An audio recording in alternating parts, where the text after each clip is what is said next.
Hello and welcome back. My name is Jack B, and as always, thank you for viewing my video. Before I start the topic of this episode, I'd like to comment on something that's been bothering me for a while. I couldn't understand why Trump was supporting Putin over Ukraine. Trump is literally allowing Putin to get away with murder. Plus, Trump is head over heels for Putin and does nothing to penalize him over his atrocities in Ukraine. Then I read a small article in The Week magazine dated September 2025. The light bulb went off. The article cites Denmark's public broadcaster, DR, report of Danish intelligence reporting that active U.S. covert operations in Greenland were taking place.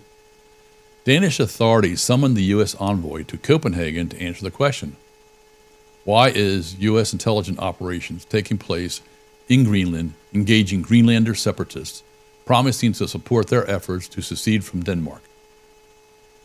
Trump is learning from Putin and following in his footsteps. Trump plans on acquiring Greenland as Putin is acquiring Ukraine, although in a different manner. In a couple of years, when the CCP invades Taiwan, Trump will do exactly the same thing as he did with Putin: nothing.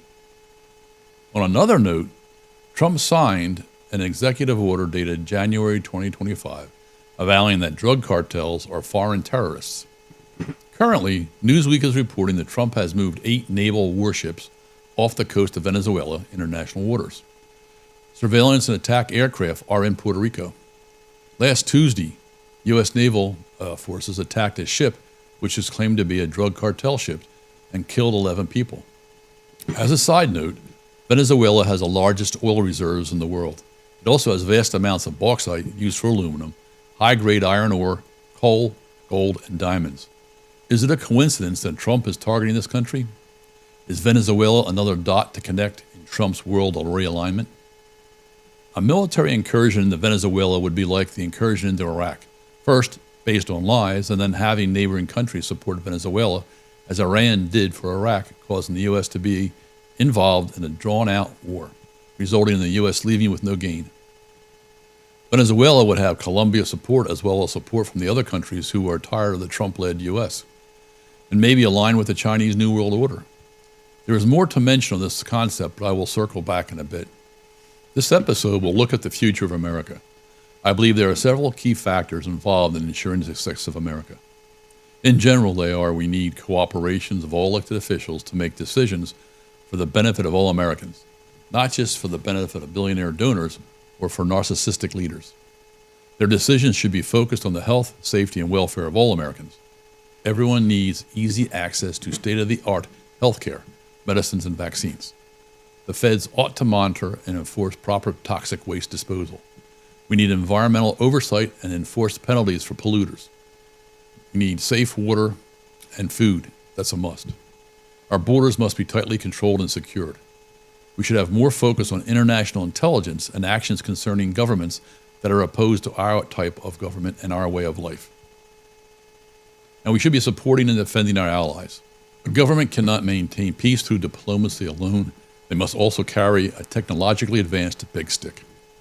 Our adversaries are making great advances in military equipment, such as naval ships, aircraft, spacecraft, satellites, hypersonic weapons, and infrasonic weapons, making advances in bioweapons, making advances in technology such as cyber hacking and surveillance on the U.S. government, corporations, and our people. I see our leaders alienating our allies, creating a void which our enemies will fill.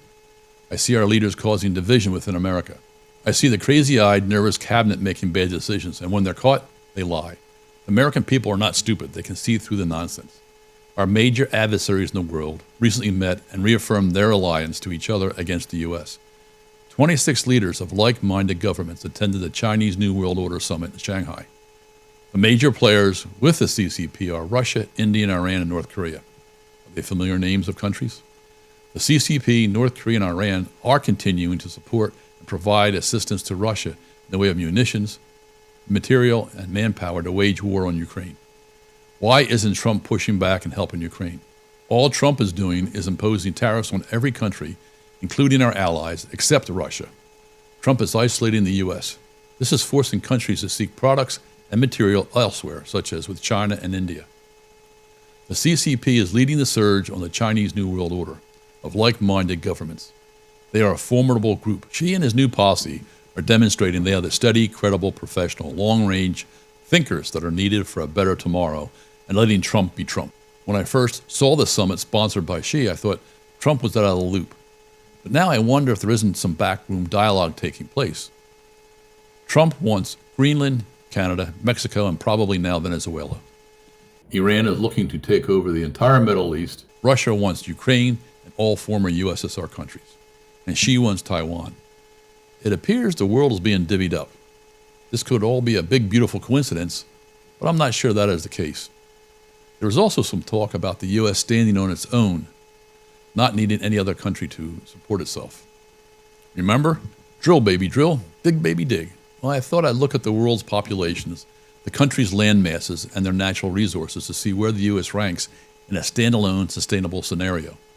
I looked at 8 aspects or elements, not including sustainable population, water, or food, that could be necessary for a country to be self-reliant. I grouped the new Chinese World Order team together for each of the 8 elements because they will be functioning as one unit in their quest for dominance. What I found is pretty interesting. I started with the total population and manufacturing population. The combined population of the Chinese New World Order is 3.1 billion people. The U.S. population is 347 million people. The manufacturing population for the Chinese New World Order is almost 200 million people. And the manufacturing population for the U.S. is approximately 12 million people. The combined size in square miles of the Chinese New World Order is 12.3 million square miles, and the U.S.'s size is approximately 3.5 million square miles. The following are some valuable natural resources required for sustainability of a country.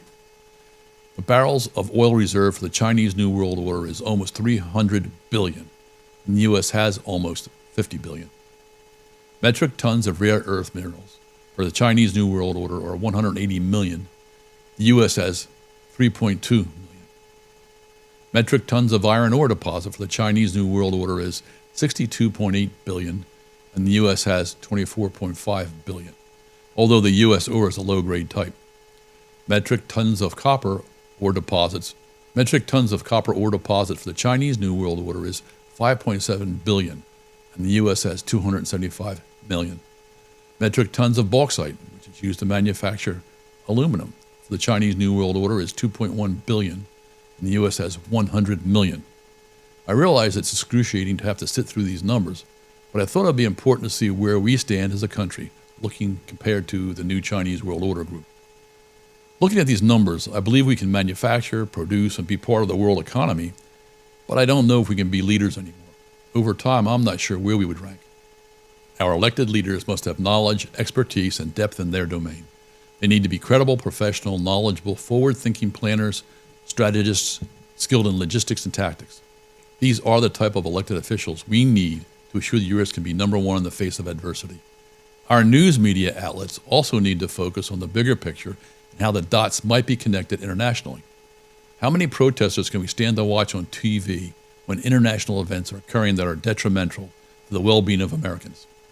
Well, these are my thoughts for today. And again, whether you agree or not, please verify the information presented. Thank you, and until next time, take care and be safe. Bye.